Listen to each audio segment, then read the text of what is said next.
기독교는 전통적으로 종려주일부터 일주일간을 고난주간으로 지켜왔습니다. 예수님은 종려주일에 예루살렘 성으로 입성하셨습니다. 그리고 오늘 고난주간 월요일에는 성전을 두 번째 청결하게 하셨습니다.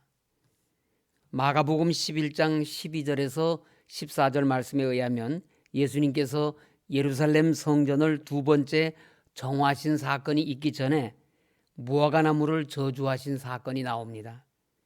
그것은 예수님께서 열매 없는 무화과나무를 저주하신 사건이었습니다.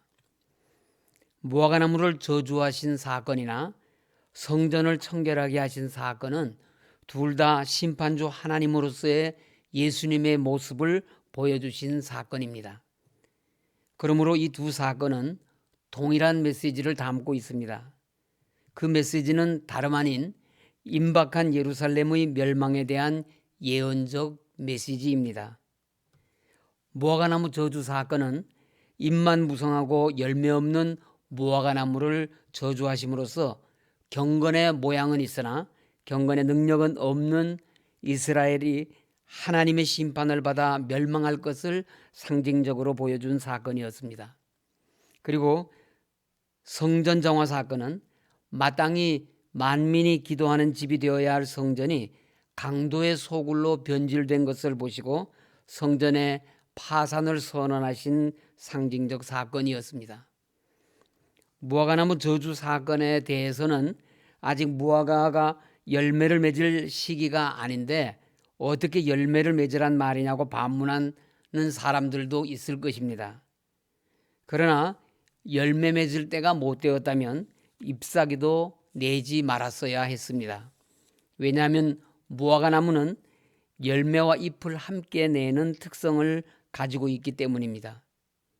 예수님께서 찾고자 하셨던 열매는 비록 무화과 열매를 거둘 시기가 아닐지라도 잎사귀와 동시에 나기 시작하는 설익은 이런 무화과 열매였습니다. 잎만 무성하여 열매가 있지 않을까 하고 시장한 사람을 현혹하는 것은 마치 하나님을 향한 진실된 예배는 실종되고 형식적인 종교의식만 남은 예루살렘 성전의 모습과도 같았던 것입니다. 모든 것을 아시고 능치 못함이 없으신 전능하신 주님께서 무화과나무에 열매가 맺히지 않은 것을 모르셨을 리가 없습니다. 따라서 잎이 무성한 무화과나무에서 주님께서 무엇을 구하신 것은 다른 중요한 목적이 있었습니다. 그것은 하나님을 믿는 겉모습인 경건의 모양만 있고 경건의 능력을 상실한 이스라엘 민족과 유대교의 실상을 지적하고 심판을 경고하기 위한 것입니다. 잎만 무성한 무화과나무는 당시 유대교의 실상을 보여주는 것입니다. 종교의 본질인 생명과 선과 의는 상실하고 전통과 종교의식만 남은 것이 주님 당시 유대교의 실상이었습니다. 그래서 주님은 무화과나무 저주 사건을 통해 그러한 유대교의 파산을 선언하셨습니다.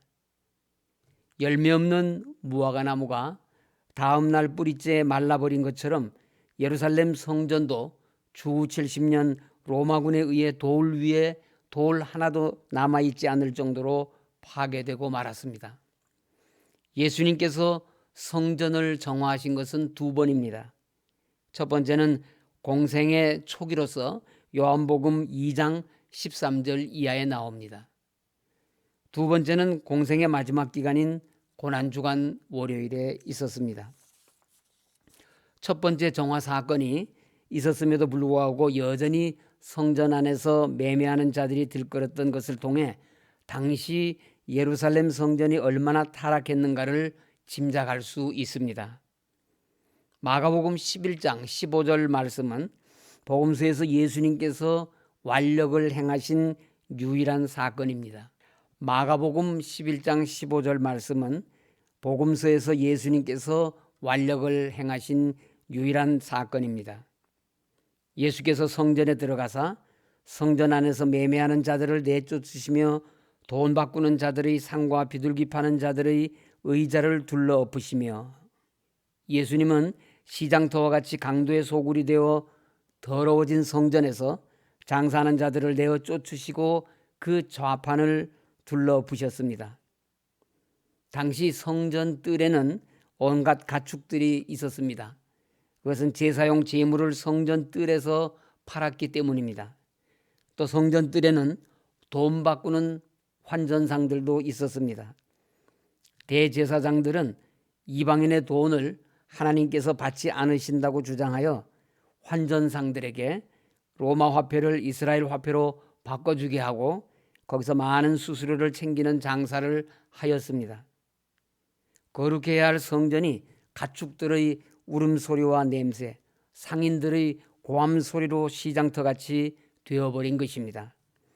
예수님은 성전의 주인으로서 성전 안에서 매매하는 자들을 내쫓으시고 돈 바꾸는 자들의 상과 비둘기 파는 자들의 의자를 둘러 엎으심으로써 성전을 정화하신 것입니다.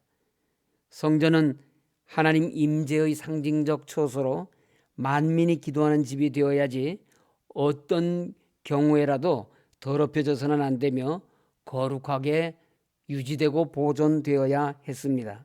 이것은 일찍이 이사야 선지자를 통하여 주신 하나님의 말씀입니다.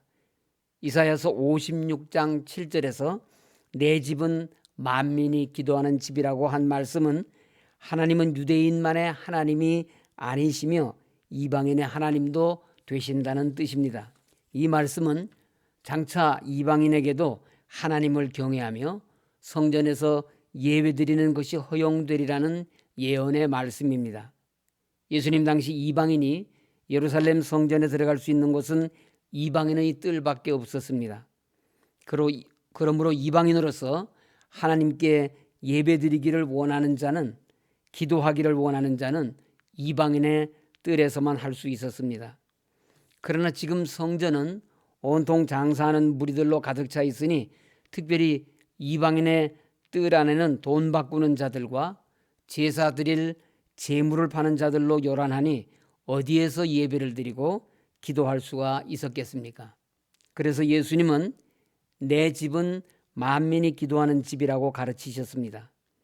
여기에서 만민이라고 번역된 헬라어는 마태복음 6장 32절과 마가복음 10장 33절, 사도행전 9장 15절, 로마서 1장 5절에서는 이방인이라고 번역하였습니다.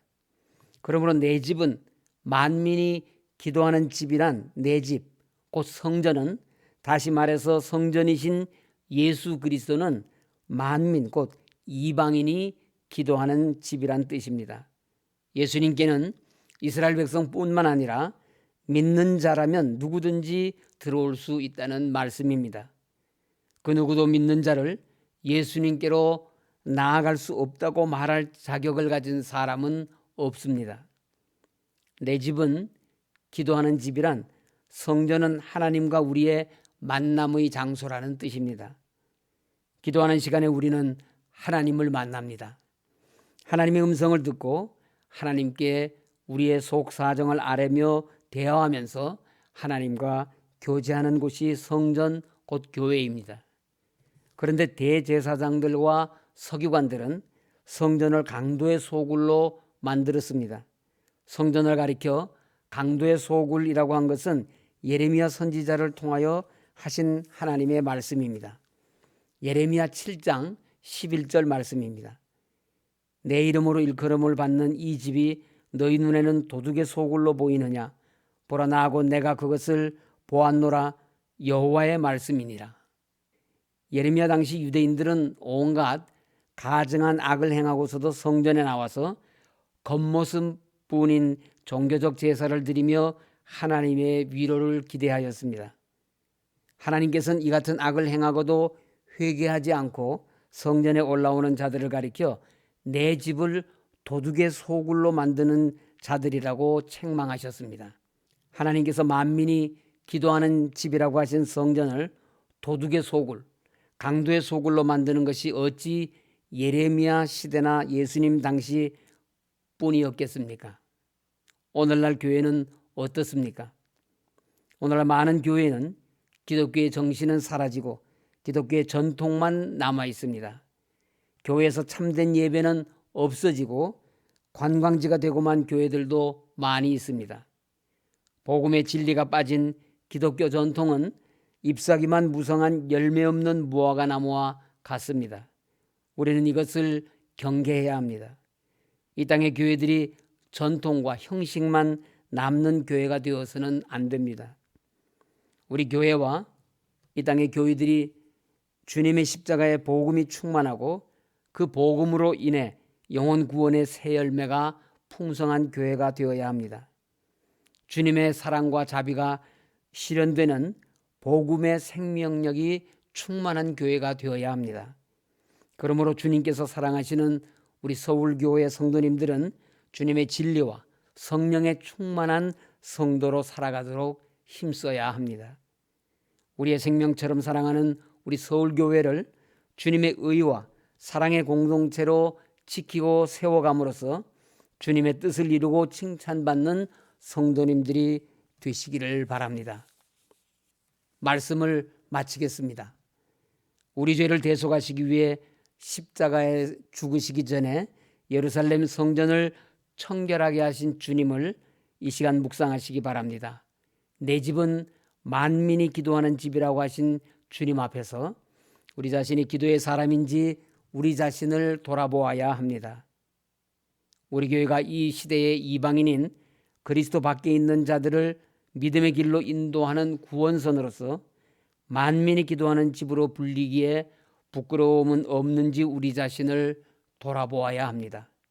한국교회가 행여 강도의 소굴이라는 비난의 도마 위에 올려져 있지는 않은지 우리 자신과 교회를 돌아보는 고난주간이 되시기를 주님의 이름으로 간절히 소원합니다. 아멘.